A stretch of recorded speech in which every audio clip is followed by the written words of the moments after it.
Заамд гоц та бүхэндээ баярлалаа. Нэг сэдвээр нэвтрүүлгийн ээлжид дугаар эхлэж байна. За энэ удаад бид бас энэ өчигдөр цас орчлоо. За ингээд ойрын ер нь 2 3 4 хоног дараалал цас орноо. Тэгээд цас орохоор нийслэлийн авцамын хурд огцсон бураад ачаал нэмэгдээ төвжирлэн маань тэр хэмжээгээр маш хүнд байдалд ордог. За энэ хүрээндээ бид та бүхэндээс энэ удаад яг энэ авцамын төвжирлийг бууруулах чиглэлд за технологийн дэвшлийг ашиглах ямар боломж байгаа юм бэ гэдэг талаар мэдээлэл өргөх үүднээс зүгтээ бид зочдыг ураад байгаа юм а. Зочдод танилцуулъя. Миний баруун талаас Монгол Германы технологийн сургуулийн профессор Алтан Гэрэл, за мөн шинжилгээ ухааны технологийн их сургуулийн мэдээлэл холбоо технологийн сургуулийн профессор Зол Заяа, за мөн зорчиг хөдөлгөөний загварчлалын PTV группийн Монгол төлөөлөгч, за AC консалтинг компани захирал Инх болт нар манай студид ажиллаж байна. Урьдчилан таарсан баярлалаа. За тэгэхээр Алтан Гэрэл багшаас саяхан бас энэ шинжилгээ ухааны баг чуулган гэдээ болсон. Энэ дээр ингээд салбарын асуудлуудыг ерөнхийдөө технологийн дэвшилтэй холбоотойгоор яаж бас дэвшил гарах боломж байна уу гэдэг асуудлаар хөндөгдсөн гэж ойлгосон. За яг та бүхэн болохоор яг энэ авцамын төвжирлэг технологийн дэвшил за одоо AI гэж бүгдийг яриаддаг болчихжээ. Энэ асуудал хөндөгдсөн. Тэгээд энэ чуулганы талаар за чуулганаас гарсан гол үр дүнгууд юу юм бэ? За та бүхэнд бас энэ өдрийн мэндийг хүргэе. Шинжилгээ ухааны актем он гараад бол энэ нөгөө нийт салбар чиглэлүүдээр баг чуулгануудыг одоо шинжилэн зохион байгуулсан. Тэгэхээр нэг баг чуулган ойролцоогоор үндсэндээ 30-аас 40 орчим эрдэмтдийн одоо ийм бүрэлдэхүүнтэй бүх одоо зөвхөн шинжилгээ ухааны актемийн хүрээлэнгүүдээс гадна ихтэй сургуулиудын төлөөлөлд оролцсон ийм одоо баг чуулган байгаа. За тэгээд энэ баг чуулган байгуулагдсан дараагаар шинжилгээ ухааны актемийн ерөнхийлөгч академич Дэмбэрэл гой бас энэ талаар бас нэлээд ялангуяа энэ улс орны хэмжээнд одоо тулгамдаад байгаа асуудлууд дээр баг чуулган бас нэлээд үүрэг оролттой оролцооч. За тэгээд энэ хүрээнд бол яг хөтөр их олон сэдвүүдээр яг ялангуяа тулгамж байгаа асуудлуудаар их олон удаагийн хилцүүлгүүд явсан. За тэрний нэг нь 9 сарын 19-нд шинжилгээ ухааны актем за мөн одоо Монгол Германы хамтарсан ашигт мултман технологийн сургууль бас хамтран одоо дэмжигч юугаар оролцсон. За тэгээд ихтэй сургууль мөн академийн хүрээлэнгүүд болон хувийн хвшлийн төлөөлөлд оролцсон. За түүнээс гадна нийслэлийн засаг даргын тамгын газрын холбогдох албаны одоо бүх одоо албаны хүмүүс маань оролцсон ийм одоо эрдэмшгээний хурал зохион байгуулагдсан. За энэ хуралд бол мөн шинжилгээ ухааны академийн одоо математик тоон техникийн хүрээлэн Монгол Улсын их сургуулийн математик хэрэглээний төв за манай шинжилгээ ухааны технологийн сургуулийн профессор багш нар Монгол Германы технологийн сургууль их олон одоо за мөн түүнээс гадна нийслэл яг энэ замын төвжирэлтэй холбоотой ямар тулгамдлан асуудлууд гараад байгаа ямар одоо ол дамжтууд байгаа гэдгийг бас нэлээд одоо тодорхой тайлбарлаж ингэж одоо ихний арга хэмжээ болсон байгаа. За одоо ер нь AI гэж бүгдээр ерөөдөө явчих та. Яг энэ технологийн дэвшилгээд байгаа энэ AI-ыг яг өнөөдрийн манай энэ авцамын тулгамдж байгаа асуудлыг шийдвэрлэхэд ямар хуу байдлаар ашиглавал ямар үр дүн гарна гэж та хүмүүс тодорхой хэмжээний судалгаануудыг хийсэн за бүр ихнээсээ туршилтуудыг хийж гисэн ийм мэдээлэлтэй байгаа. Энэ талаараа та хүмүүс цуцтай мэдээлэхгүй. Яг он та бүхний хариуцж ажиллаж байгаа төслүүд юу байна? Хэмэл оюунтай судалгаа туршилтаар одоо замын төвөгжрэлд хөдөлгөөн урсгалыг тодорхойлох. За энэ судалгааны хүрээнд бид нар нийтийн тээврийн илүү сонгож аваад нийтийн тээврийн зорчигчл хөдөлгөөн дээр хэмэл оюуныг ашиглан туршилтууд хийсэн. За эхний ажил нь болохоор 20 минутын хот гэж яригдж байгаа. Тэгээ энэ концептыг Улаанбаатар хот дээр одоо хэдэн минутын хотоор evaluation хийгдэж болж байна гэдгийг шалгаж үзээд тэгэхээр тэндээс гарсан үр дүнгээс бол за одоо бизнес үйлчилгээ байгууллагыг дагсан автобусны буудлууд бол одоо зөв зохистой зохион байгуулагдсан гэсэн нийт 500 гаруй автобусны буудлууд оновчгүй байралд байна гэсэн үр дүн гарсан байна. Тэгэхээр хамгийн ихний асуудал нь хот хөгжихийн хэрээр тэлж суурьшмал бүсүүд болон одоо үйлчлэгээний газрууд тэлж байгаа хэрээр түүнийг дагсан автобусны буудлууд маань хүрэлцээтэй биш, оновчтой байралтай биш гэсэн үр дүн бол туршилтаар бол гаргаж баталсан.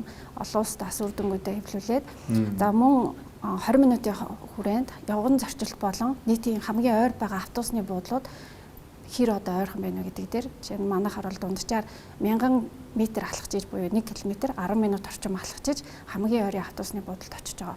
Тэр нь одоо 50%-ийн л хэрэгцээг хангаж байгаа гэсэн. Тэгэхээр энийг 1000 биш одоо 300 м алхах стандарт хэмжээ бол 300-аас 500 м байдаг. Тэгэхээр тэр метрт хүрэхийн тулд буудлуудаа эхлээд оновчлоо. За дараа нь нийтийн тээвэр чиглэл маршрут маань оновчтой болох шаардлагатай юу гэдэг макро түвшний судалгаа байдаг. Тэгэхээр Улаанбаатар бүсийн хүрээнд бид нар одоо энэ нийтийн тээврээр зорчиж байгаа хөдөлгөөнүүдийг туршаад хэд хэдэн судалгааны үр дүнгууд бол гаргасан хэмэл оюунаар. За энэ автобус одоо буудалтай цагтаа ирж гин үгүй гэдэг судалгааг тооцож одоо OD matrix буюу зочрол хөдөлгөөний тооцож байгаад тэгээд түн төвжирлийн асуудал болон бусад хүчин зүйлүүд ингээ хэмнэл оюуны модель дээр бол ороод ирж байгаа. Тэгэхээр 98% магадaltaгаар 20 секундын хүлээлттэй бид нар автобус яг тэр цагтаа төвжирлийн одоо динамик өөрчлөлтийг үл харгалзаад тооцоолж чадчих байгаа гэсэн. Тэгэхээр 500 автобусны буудал гэдэг чинь маш том тоо шүү дээ. Зүгээр одоо зүгээр ингээл миний нүдээр харах юм бол одоо өнөөдөр нийслэлээр байгаа энэ автобусны буудлын аль нэг том үйлчлэгээний төв, дэлгүүр эсвэл ямар нэг тийм юмны ууртал байгаад байдаг штэ. Тэгэхээр яг автобусны байршлууд нь буруу байна гэхээр энэ ямар байж ич одоо энэ 500 автобусны буудал зүв байгаад за энэ эргээд бас яг энэ замын төвжирэлтэй эргээр нөлөөлөх юм байна. За газар зүгээ бид нэр одоо объектуудын тархалт буюу үйлчлэгээний газрууд болон оршин суугаа объектуудын тархалт дээр нь үндэслээд секторлж хувааж агаад тэгээд нэг секторт дор хаяж одоо 10 гаруй үйлчлэгээ авах хэмжээний дээрээс нь алхалтын зайн 20 минутаа багтах хэмжээгээр юм партишн буюу багц группүүдийг динамик үсгэсэн. За тэгэхээр тэр нэгжийн төвүүд маань ерөнхийдөө автобус тэр хүрээлэл дотор буудлууд дор хаяж нэг байх ёстой. Тэгэхээр энд бол бид нэр 500-аад автобусны буудал шинээр барих шаардлагатай байна гэсэн үр дүн гарч байгаа. За хувийн хвшлийн зүгээс нь яг энэ тал дээр ямар хөө санаачлалууд гаргаад ажиллаж байдаг юм байна. За хувийн хвшил гэхээс илүү эхлээд одоо нийслэлээс яг удирдлагууд альва шийдвэр гаргалтанда яг математик загварчлал програм хангамжийг ашиглаад эхэлдэг болсон. Энэ нь одоо сүүлийн үед нэлээд үр дүнтэй байгаад байгаа. Сая багшийн хэлж байгаачлан бас нийтийн тээврийн тэр автобусны буудлын зохион байгуулалтыг хүртэл одоо тооцоолдог програм хангамж байдаг. Жишээлбэл одоо манай PTV Group, Германы PTV Group анханасаа 1970-ад онд бол Германы нэг их сургуулийн математикийн институт байсан. Тэгэхээр одоо математик програмчлал суурьтай тийм програм хангамж байгаа. Тэгээд энэ маань юу гэхээр түрүүний хэлсэнчлэн хүн амын нэгтршил болон барилга байгууламж, офис, сургууль, эмнэлэг гэх бүх объектуудын нэгтрал тархалтыг өөрийн програм хангамжин дээр оруулж агаад тэрэн дээрээс хамгийн зохимжтой байрлал нь энд дэдэн хүний багтаамжтай автобусны буудал байх хэрэгтэй байна гэдгийг гаргаад ирдэг гэсэн. За автобус нийтийн тээвэр дээр юм ерөн зүгээр хот төлөвлөлтөөр гэхэд одоо нийслэлийн хэмжээнд 2012 16 оноос ингээд шат дараатайгаар яг PTV-гийн одоо шийдлүүдийг ашиглаад шийдвэр гаргалтанд ашиглаад явж байгаа. Жишээлбэл одоо 2040 оны 40 он хүртэл хөгжлийн төлөвлөгөөнд багтсан автозамын төлөвлөлтийг жишээлбэл одоо яг PTV гэдэг програм дээр тооцоолоод яг ийм байвал одоо 2040 он хүртэл одоо хүн амын Улаанбаатар хотынхоо хүн амын өсөлт, тээврийн хэрэгслийн өсөлт бүх одоо зорчих хөдөлгөөний эрэлтийг хангах юм байна гэдэг тэр тооцооллыг нь бол програм хангамжаар гаргасан гэсэн. За тэгээд ойрын жишээ гэх юм бол одоо сая нөгөө шинжлэх ухааны хурал болсон. Тэрэн дээр бол одоо манай компани зүгээс юу хийсэн бэ? Юу гэж танилцуулсан бэ гэхээр хичээл эхлэхтэй холбоотойгоор нөгөө текст сондгоо хязгаарлалт болсон. 21 хоног гарсан шүү дээ. Яг тэрний үр дүнг ингээ олон нийт анх одоо танилцуулахад нэг хэсэргүүцдэг. Явцын дунд ингээд өөрсдөө яг мэдрээд үнэхээр чөлөөтэй төгжрөл багтаа яваад байна гэдгийг мэдрээд байдаг. Тэр чинь зөвхөн мэдрэмж байхгүй тий тухайн хүний ч гэдэг юм уу тий. За яг энийг бид нар бол одоо програм хангамжин дээр батлахыг хүссэн. За тэгээд өвөгдөл цуглуулах маш олон арга байдаг л да. Тэрнээс хамгийн авсаархан буюу механикчсан аргаар 120-ийн одоо Тимоти хөшөөний уулзвар дээр ачаалттай оргил ачаалттай үед болон ачаал багтай үед тооллого хийгээд тээврийн хэрэгслийг хэр нэвтрэлттэй байна гэдэг тооллого. Баруун талаас ирж байгаа машинууд маань хідэн зүүн гартал руугаа эргээд байна, хідэн чигээрээ яваад байна, хідэн баруун гарт шигээ яваад байна гэдэг. Гэх мэтлэн бүх тооллогыг хийгээд програм хангамж руугаа өгөгдлөө оруулаад симуляц хийгээд үзэхэд үр дүн бол үнэхээр одоо мэдрэгт хүч гарч байгаа юм л та. Тэрнийг яг харуулсан видео байдлаар ингээд одоо тайлан мэдээгээ гаргах боломжтой юм програм байдаг байхгүй. Тэгэхээр ерөнхийдөө яг энэ PTV-гийн програм хангамж гэдэг юм бол хотын бүр стратеги төлөвлөлтийн хэмжээнд бодлогын одоо шийдвэр гаргахдаа шинжлэх ухаанч одоо математик тооцоололтой шийдвэр гаргахад нь одоо гол түлхүүр хэрэглүүр нь болж байгаа гэсэн үг. Тий. Ер нь ингээд үр дүн гарсан гэдэг яг ямар үр дүнүүдийг хэлж байна ч одоо Тимоти уулзвартай ажиглалт.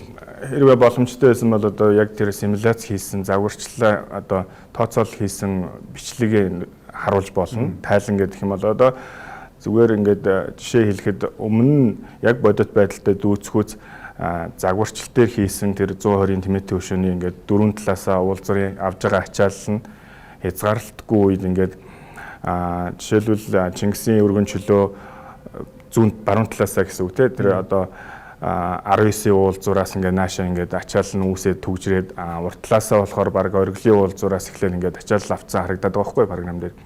За тэгээд тэгш сондгоо гэдэг чинь ер нь шууд автоматар 50% хязгаарлалт гэсэн үг. Тэгээ энэ удаагийн юу чинь хязгаарлалт нь онцлог нь болохоор нэг бүсчлээгүй шууд нийтэд нь байсан учраас тийм байсан учраас 120-ийн уулзуур маань бүхэлдээ яг энэ хязгаарлалтад орсон. За тэгээд 50% бууруулаад симуляц хийгээд үзэнгүүт одоо улаан гэрэл дээр хөдөлгөөнөө хүлээгээ зогсож байгаа тээврийн хэрэгслийн ачаал нь бол одоо 2-оос 3 дахин богинохон одоо орон зай эзэлж явах жишээтэй. Тэгэж одоо бүр ингээд бодит үр дүн харагдаж байгаа. Гэхдээ иргэд бол бас яг энийг ингээд тухайн яг хязгаарлалтын үед зорчиж явахдаа үнэхээр ингээд хурд яваад байгаагаа өөрсдөө мэдэрдэг.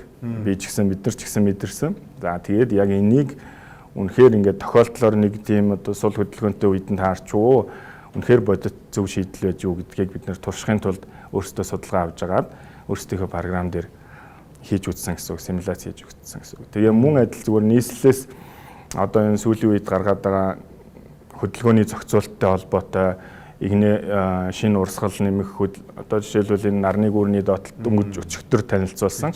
Замын хөдөлгөөний удирдлагын төв бол бас манай програмыг хэрэглэдэг.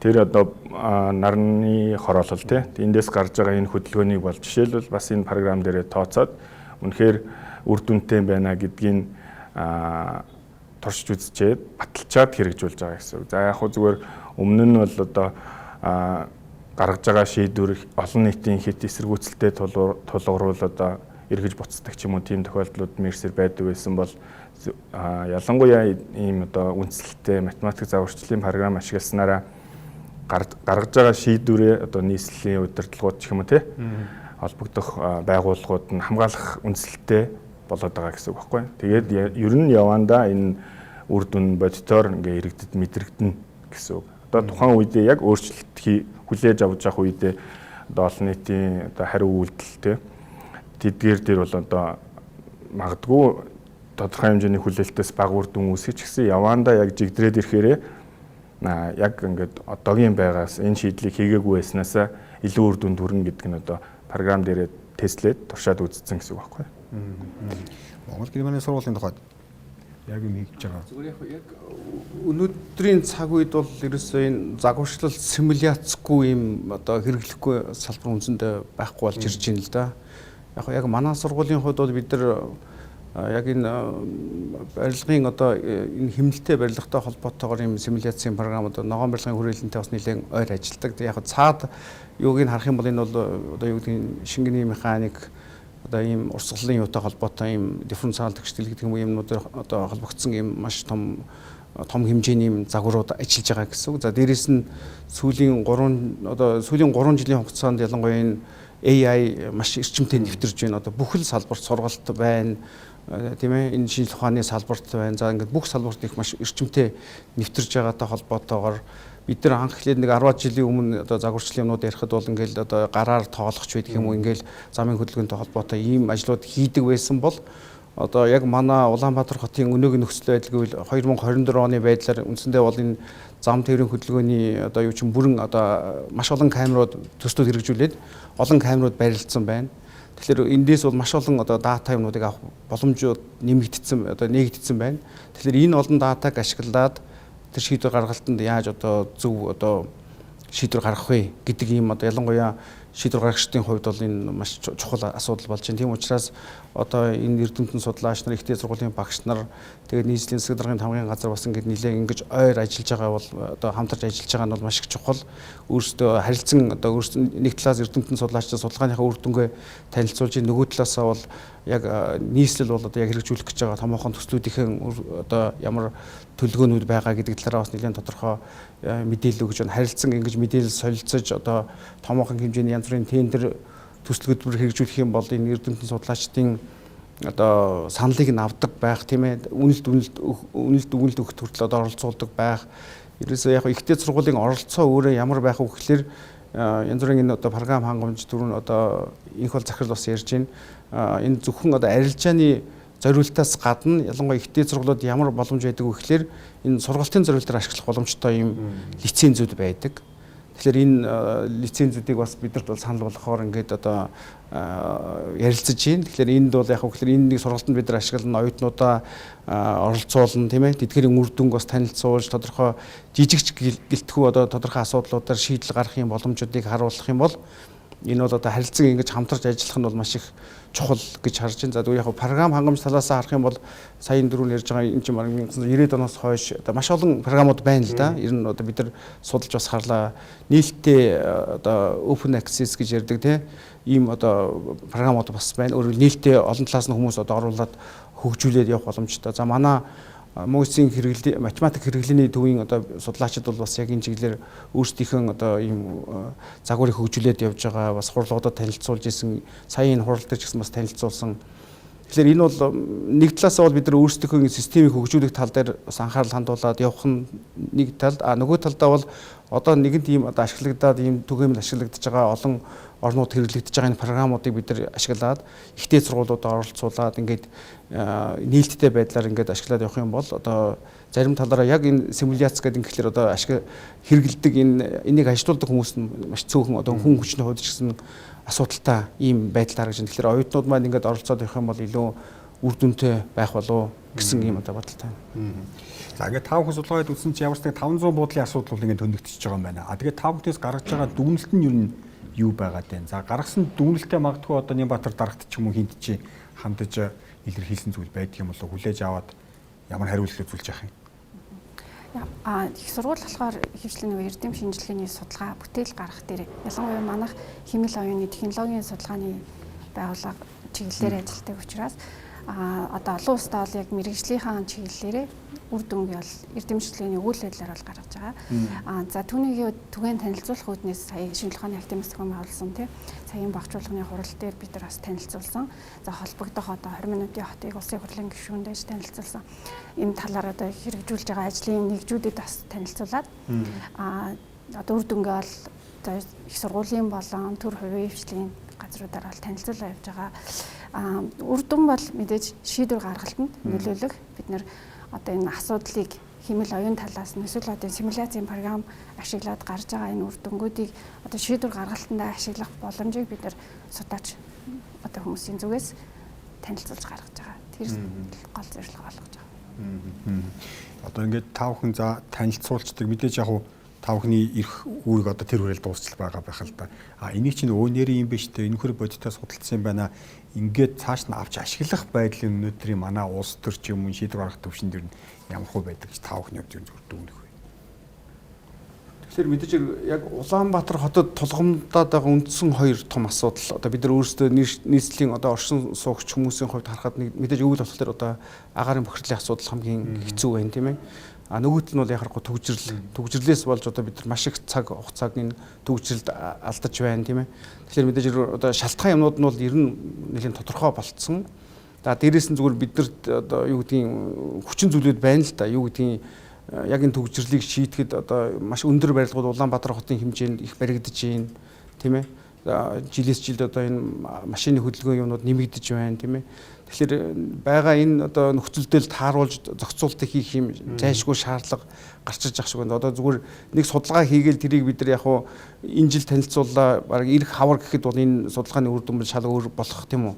Өөрөлд үндсэндээ энийг байнгын одоо өөрөлд сайжруулж энийг ингэж явахгүй болвол тэгээд дээрэс нь энэ саяхан одоо ярьж байгаа судлаачдын үр дүн болон энэ симуляцийн програмын юмнуудыг бол өөрөлд сайн одоо яг тодорхой нэг шийдвэр гаргалтан дээр яг ашиглах хэрэгтэй байгаа байхгүй. Одоо тэр сонголтууд байна шүү дээ. Тэгэхээр энэ тухайн энэ барилгын зөвшөөрөл өгөхийнхөө өмнө магадгүй энэ дээр одоо ачаал яаж нэмэгдэх үү гэдгийг хүртэл одоо бид нар тооцож үзчихээж шийдвэрээ гаргах ийм шаардлагууд байна гэсэн. За тэгээд мэдээж яг хүндрэлтэй байгаа хэсгүүдээр бол яхахгүй одоо симуляцийн үр дүнуудыг хараад за энэ дээр зохицуулт хийх боломжууд энэ угаасаа өөрөөр хэлбэл олон хувилбаруудаас одоо хамгийн боломжтой хувилбарыг сонгох боломжууд гараад ирж байгаа байхгүй. Тэгэхээр ийм учраас бол мэдээж нийслэлийн удирдлагууд бол бас нэлээд одоо дэмжиж одоо энэ бүх замын хөдөлгөөний удирдлагын юутай холбоотой олон албадууд одоо энэ одоо үйл ажиллагааг бас дэмжиж бас өөрсдөө биднийг бас уурж бас энэ өөрсдийн одоо хэрэгжүүлж байгаа төслүүдийн талаар бас танилцуулга өгсөн.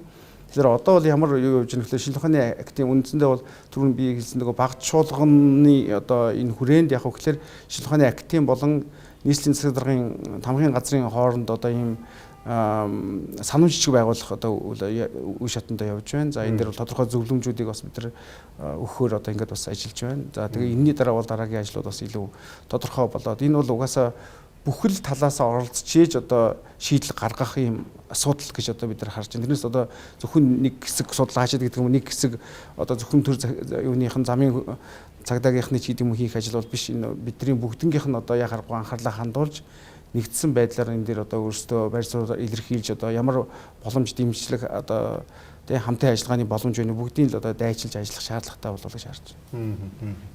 Сая нарны үргээд дурдсан одоо чинь баруун талд нь алтай за зүүн талд нь нарны хороол ингээд TC салбар сургуулиуд ингээд байгаад байгаа. Би өөрөө тэр явд оршин сууч байхгүй. Ерөнхийдөө бол тэр явд бараг нэг туршилтын л талбар шиг байдаг байхгүй. Яг үндэ бол зүгээр иргэн оршин сууч байна. За тэдэн сар эднээс эхлээд ийшээ ирэхийг хориглоно бүр тэмдгийг тавьчихж байгаа. Ингээд очоод ирэх гээд яасан тэмдгийг тавьцыг нөгөө наа чи болцсон. Энэ юутай холбоотой бол ингээд эргэж буцаад идэв. За эсвэл тэр зайсан гэдэг уртлын нэг урсгалтай болгодог байна. Тэр бол одоо үнэхээр яг яармынханд бол эргээр мэдрэгцээ. Үнэхээр өөр босон гэс. Тэгэл дахиад болцсон. Яг энэ юутай холбоотой болоод ингээд эргэж буцаад идэв.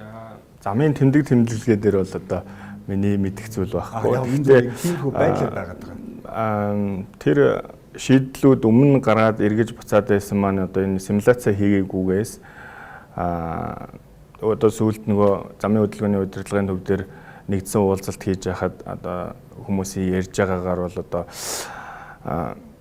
зүгээр нэг ажиглалтаар ч юм уу тийм шийдвэр гаргацдаг байсан нь одоо зөвхөн энэ өмнөх одоо нарны гүрийн уулзурч гэдэг юм уу зайсангийн тойрог ч гэдэг юм уу өөр газрууд дээр байдаг байсан. Одоо сүүлийн үед бол яг симуляц хийж үзэж байгаад шийдвэр гаргаж байгаа учраас магадгүй яг хэрэгжиж эхлэхэд хэвштлээ нэгэн хэвштлээ бас үр дүн хүлээлтээс муу байж болох ч гэсэн алснаа бол үр дүнтэй байна гэдгийг өөрсдөө ингээд баримтаар нотолчихж байгаа гэсэн үг тестлээ туршаад үзчихэж байгаа гэсэн үг. Тийм учраас одоо энэ нийслэлийн сүүлийн үед хэрэгжүүлээд арга хэмжээ яваад байгаанууд нь одоо нэгсэндөө яг л одоо хэрэгжүүлэх зүйл дээр өмнө нь бол яг энэ нэг нарны гүүрийн артлаар нэг их нэг байрын нэгэд хоёр зүрх урсгалтай болгоод нэг өөрчлөлт хийсэн шүү дээ.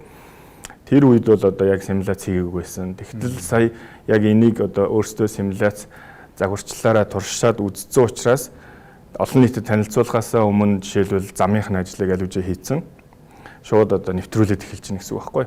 Энд чинь нэг ёсондоо яг тухайн одоо нарны хороол алтай хотхон тэр явын хүн амын нэгтрлээ бодчихж байгаа нарны гүүрийн ачаалал тэргээр нэвтэрж өнгөрж байгаа тээврийн хэрэгслээ бодчихж байгаа механик инженерийн сургуулийн уулзуурын гээд бүх ингээд тал талын яг тухайн орчны эргэн тойрных бүх мэдээллүүдээ энэ програмнууд дээр оруулчаад симуляц хийж үздэг болохоор үр дүнтэй гэсэн. Ер нь бол одоо энэ програм хангамж түрүүн бас багш ярьжсэн програм хангамжууд бол альва програм хангамж өгөгдөлгүйгээр бол зүгээр хий хоосон болчихно.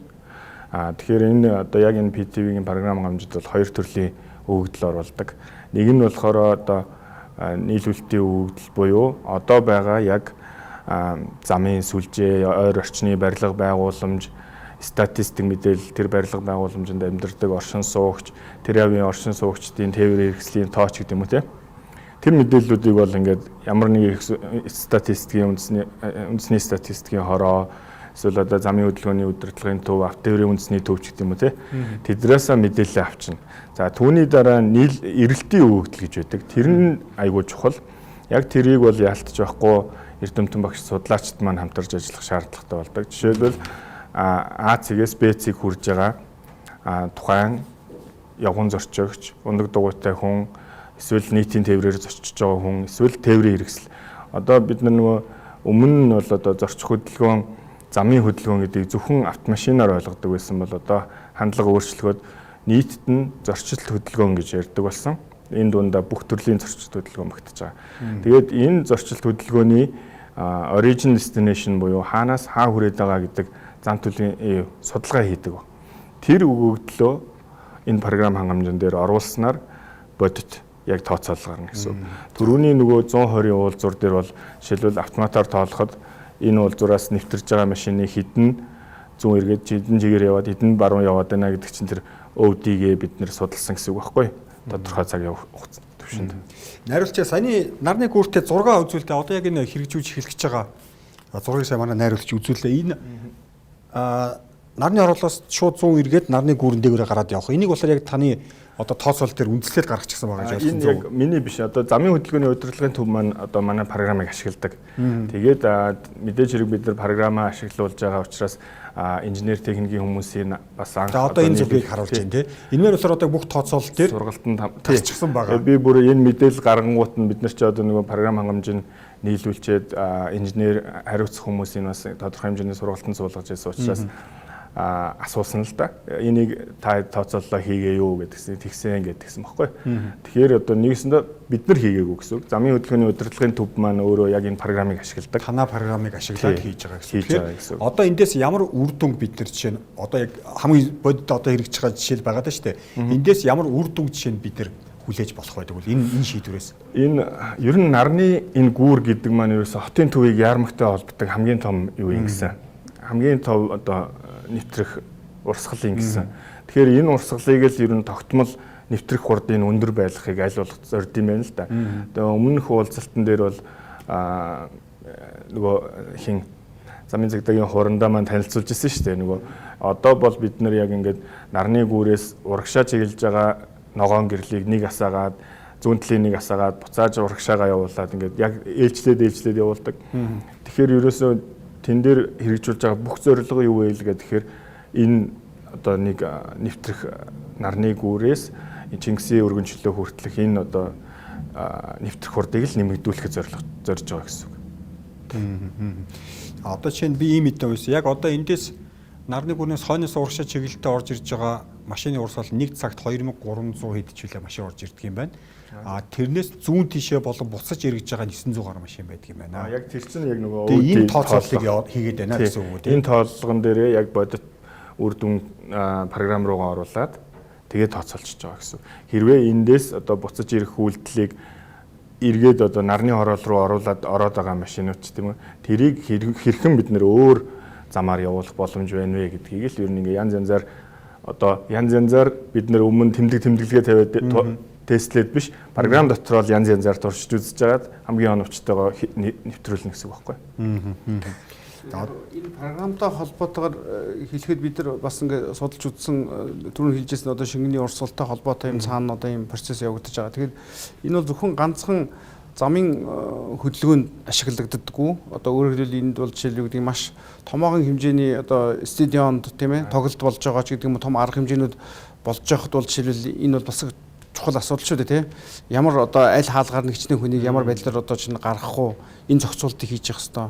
За эсвэл өөр дээр бас нэг чухал юм бол энэ одоо юуны нүүрс хүчлийн хий буюу агаарын бохирдолтой холбоотой бас энэ мэдээлэл юмнууд одоо тооцоолыг хийх боломж байж байгаа.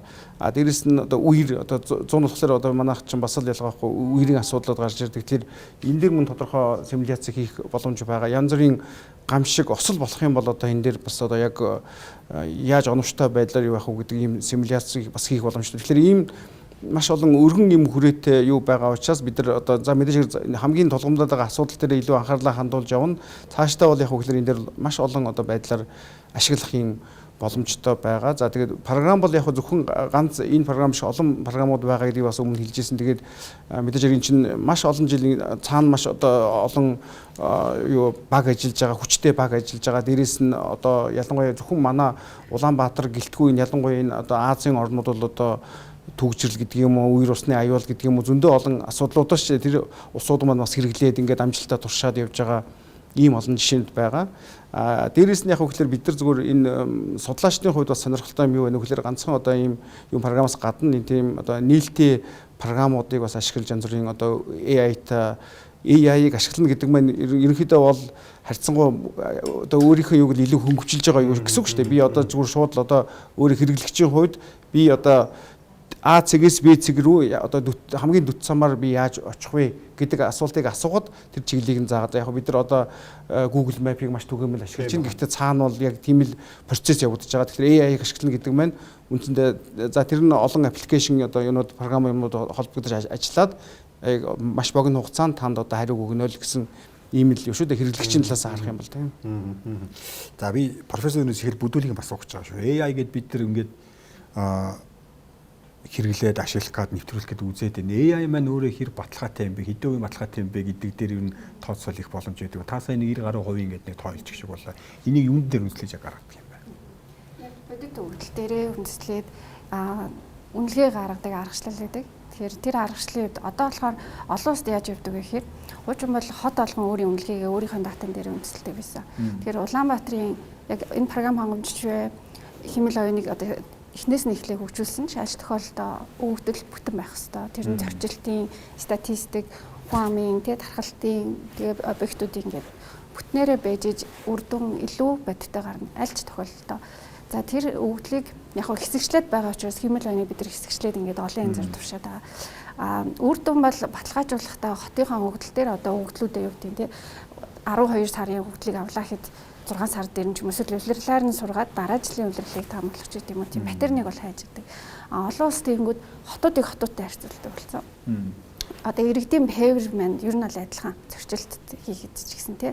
Тэгэхээр тэр хүлээх хугацаа ч юм уу төвжрэл ч юм уу тэр асуудал behavior-ууд адилхан байгаа учраас Улаанбаатар хотыг магадгүй Барселона хоттой харьцуулаад тэр behavior-уудын тэр том датагаар нь бид нэг модельо энэ зөв програмчлсан уу, алгоритм хэмэл оюуны арга нь зөв байна уу гэдгийг шалгаж үзээд тэнд бас сурсан behavior-уудыг энд түүлийг нь бараг шууд ашиглаж болох уу гэд. Энэ програм ч гэсэн бас тэрийг дэмжиж өгдөг. Тэгэхээр одоо дата хэсгийн ирээр зөвхөн одоо нэг хотын юм биш, олон хотын хэмжээнд энийг бол бүр үнэлгээний баталгаатай хийдэг болсон. Тэрний нэг илэрлэл нь одоо ChatGPT ч юм уу, Gemini гэдэг энэ том хэлнэн дээр суурлаад бүр томоор нь мэдлэгийг ойлгох, харилцах тэр загварыг босгосонтой адилхан тэгвэл хүмүүсийн зорчилтын траекторий буюу хөдөлгөөнийг бас тэгж загварчлах чиг хандлага одоо яг явж байгаа. Автобусны буудлаас нэг зүйл саранд орчлоо. Одоо ингээд хүүтрээд ирэхээр ажилд цуглах, ажилд тарах цагт бүх автобуснууд нэг талтай гарчдаг. Эдэлтнийх нь урсгалт нэг ч автобус байдаг. Энэ талтай ингээд бүгдийг нэг зогссон байна. Энэ одоо жишээ нь ямар алдаанаас бол жишээ нь магадгүй гарч байгаа ийм үзэгдэл юм бэ? За тэр миний хувьд төгжрөлийн нөлөө бол тийм байгаа тий гол нөлөө. Энд бас чуулган дээр ярьжсэн шүү дээ. Ялтч байхгүй энийг бас нэг хүн асууж ирсэн л да. Нэг талтай гарчаад байдаг гэдэг. Энэ нь бол ерөөсөө л төгжрөл замын одоо ачааллаасаа болж байгаа гэсэн үг. Тэгэхээр нэг юм чинь зөвхөн ингээл тээврийн машин автомашинууд төгжрээд байх биш. Дагаад нөгөө нийтийн тээврээр зорчиж байгаа хүмүүстэй хүртэл нөлөөлөд байгаа. Тийм учраас нөгөө эдийн засгийн одоо юу гэх юм бэ хор хөнөөл одоо үр ашиггүй байдал иргэдэд ч тэр нийтийн тээврээр зорчиж байгаа хүмүүст ч тэр нөгөө машинаараа явж байгаа хүнд ч тэр аль алинд нь илүү их одоо нөгөө эдийн засгийн хохиролтой байгаа учраас энийг тэргүүн игнэнд одоо асуудлыг шийдэх хэрэгтэй юм байна гэдээ одоо тулгамдж байгаа асуудлуудаа нийслэл эренбэлсэн гэсэн. Тэгээд яг тэргүүн игнэнд бол одоо яг энэ замын төгжрлээ бууруулах юм бол дагаад нийтийн тээврийн одоо зорчилт хөдөлгөөн маань хэвэн болох юм байна. Дээрээс нь нийтийн тээврээр нийт одоо 3 сая гаруй зорчилт нэг өдөрт болдог гэсэн тийм мэдээлэл байсан л да. Буруу санаагүй. Тэгэхээр тэрний дөнгөж одоо 27% гэлүү дээ. Нийтийн тээврээр зорчдог. За энийг одоо жишээлбэл одоо 40%, 44%, 48% хүрэхээр зорж байгаа гэдэг. Их мэтлээ одоо хамгийн яг ингээл бүх зүйлийн үндэс суурь нь төгжрөл болоод байна. Замын төгжрөл болоод байна. Тэгэхээр замын төгжрлээ эхлээд зөв шийдье. Шийдэхийн тулд яах ёстой вэ гэхээр бид нар ингэх ийм одоо шийдвэр гаргаад хэрэгжүүлчихвэл яах вэ гэд хийгээд болоод явах ш. Тэрийг энэ програм дотор нэг өсөндөө PTV-ийн програм дотор виртуалаар Улаанбаатар хотыг яг одоогийн байгаагаар нь үүсгэждэг гэсэн үг байхгүй. Тэгээд шинэ барилга байгууламж баригдлаа гэхэд апдейт хийгээ шинжилээд нэмээд ичдэг. За тэгээд тухайн уулзуурыг сонгож аваад жишээлбэл төв шуудангийн уулзуур дээр ямар нэгэн шийдвэр хэрэгжүүлэх гэж байгаа бол төв шуудангаа сонгож авч агаад өөрсдөө хэрэгжүүлмээр байгаа тэр санаа болгоныгоо бүгдийг тестлээд үзчихэд хамгийн оновчтой үр дүнтэй байгаагаа шууд нэвтрүүлэх боломжтой болж байгаа гэсэн. Тий. Одоо сая тэр сонгогоор үйлчлэж байгаа үед та бүхэн нэг улс төр дээр ингээд судалгаа хийж штэ. Энэ зүгээр сайн дурын үндэсний нийгмийн хариуцлагын хүрээнд хийж байгаа юу эсвэл одоо нийслэлч юм хааны газар захиалгаар хийж байгаа. Энэ бол яг манай компани зүгээс өөрсдөө санаачилж өөрсдөө хийсэн мөн адил энэ нөгөө чуулган болох ч учраас чуулганд бид нар яг танилцуулах судалгаа гэдэг зорилгоор хийсэн гэсэн үг. Зүгээр ийм байж л одоо чинь Небатар дараагийн зүгээс ийшээ туулын хурдны зам гэдэг 30 км тавих гэж байгаа шүү. За ингээ хотод тойрлоо бас хурдны зам гэдэг хойшоогоо хоёрч урсгалт явах гэдэг нь удаа.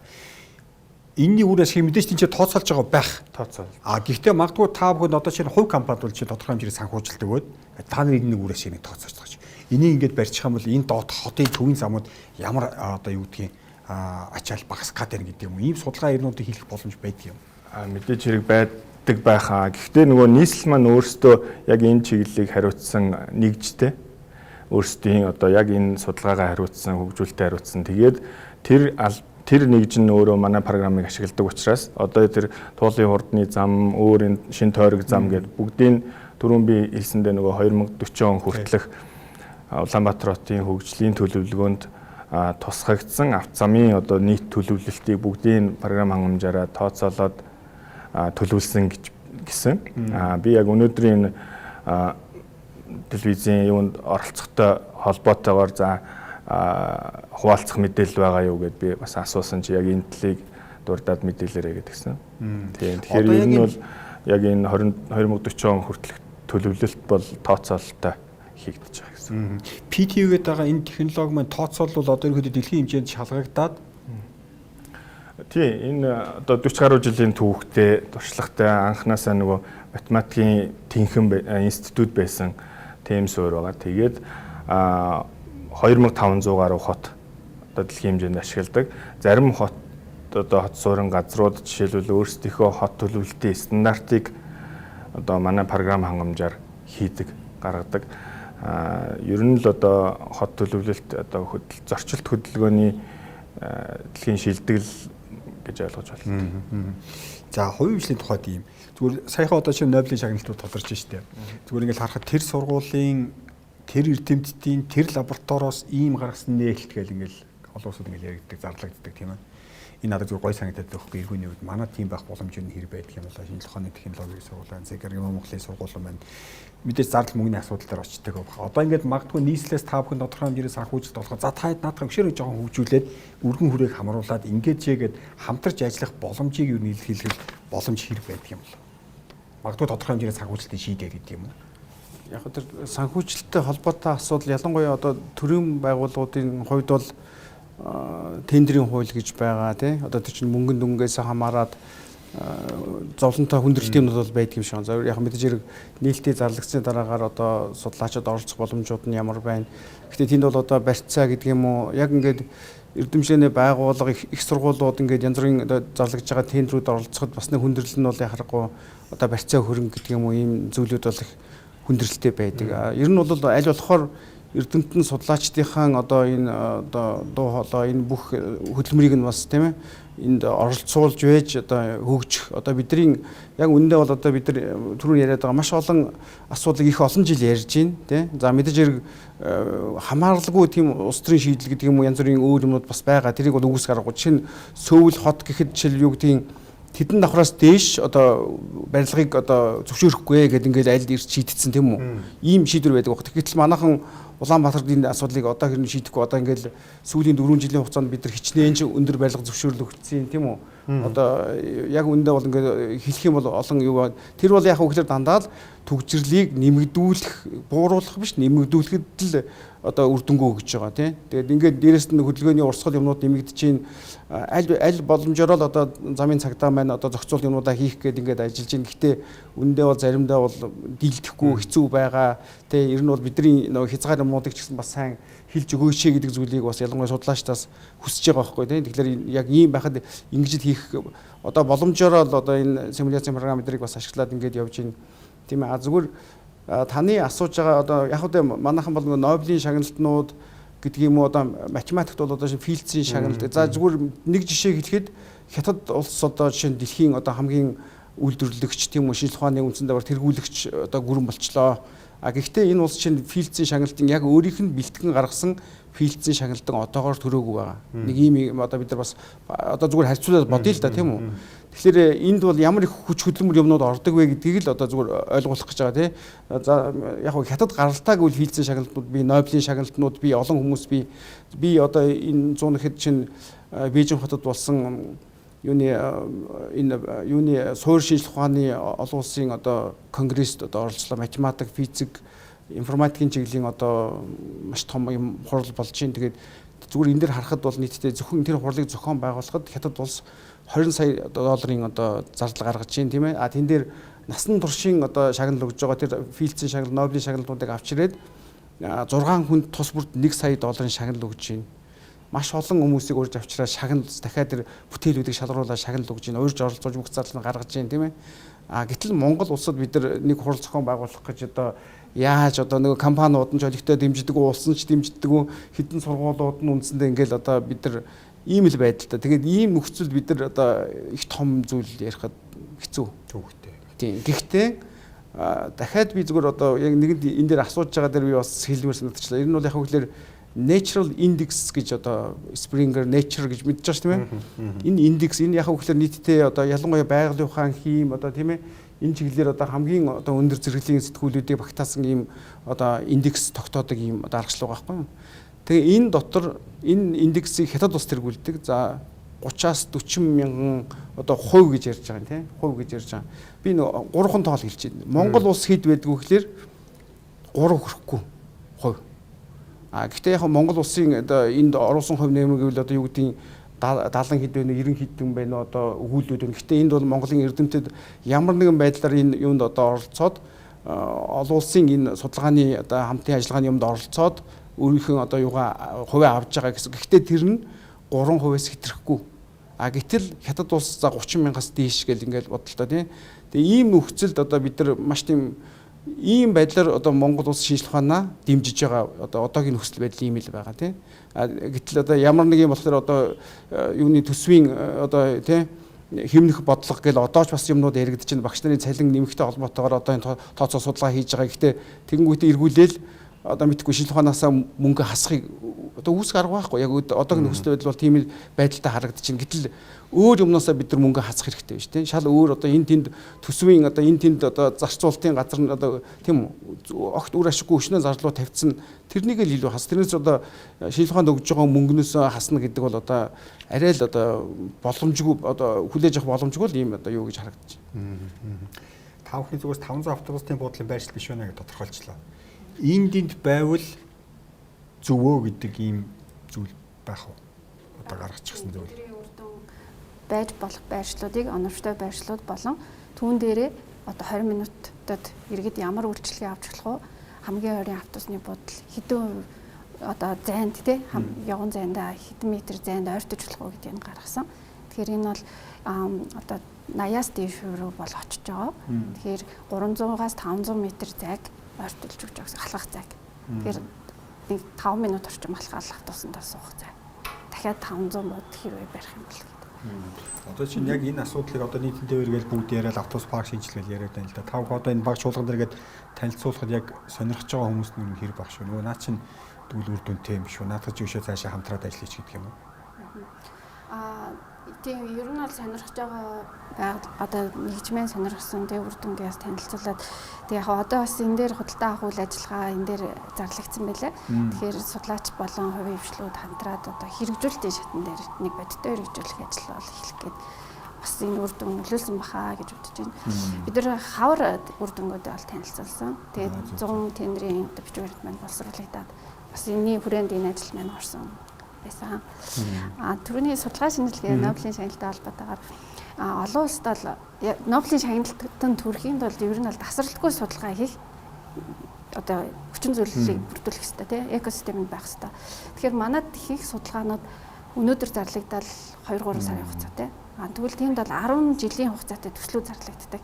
Тэр маань нэг судлаач маань юм уу эсвэл судлаач маань удамшуулдаг судалгаа. Тэгэхээр проблемыг гүнзгийрүүлэл судлаад байгаа учраас тэр бол Нобелийн хэмжээнд шагнал авах хэмжээнд үр дүнд хүрдэг.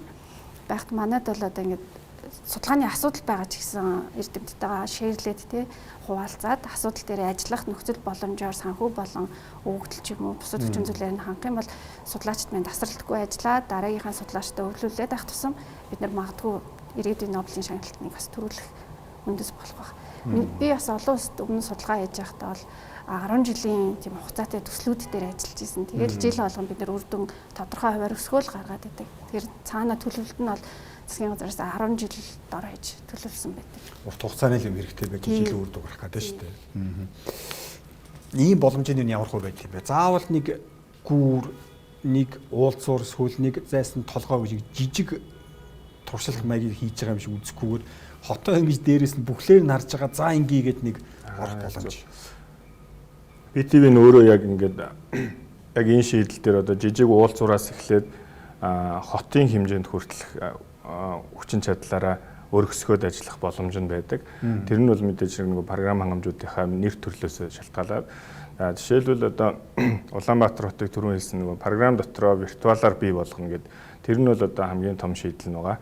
Улаанбаатар хотыг жишээлбэл виртуалаар яг одоо энэ байгаа бүтцээр нь зам тээврийн бүтэц, барилга байгууламж, хүн амын одоо нэгтршил гэдэг бүх мэдээллийг оруулаад одоо стратегик модель гэж ярьдаг.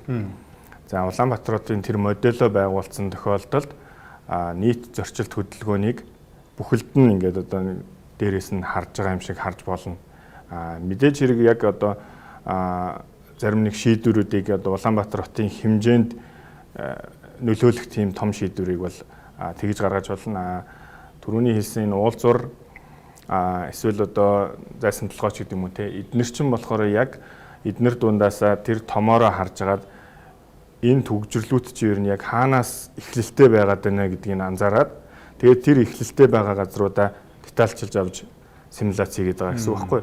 Ер нь бол тэгэхээр ингээд Улаанбаатар хотыг бүхэлд нь харж агаад өөрөө програм маань за ер нь яг Улаанбаатар хотын чинь оргил ачааллын үед яг энэ уулзуур эсвэл энэ зам ингээд төгжрөл үүснээс болоод дагаад ингээд бусад хамааралтай уулзуурууд дээр үүсээд идэм байна гэдэг дүгнэлтийг гаргаад өгчнө. Тэрнийхэн дагуу нөгөө төгжрөл үүсгээд яг одоо их усүрэн болоод байгаа газраа очоод янз янзын одоо туршилтуудаа сценар туршилт гэж ярьдаг.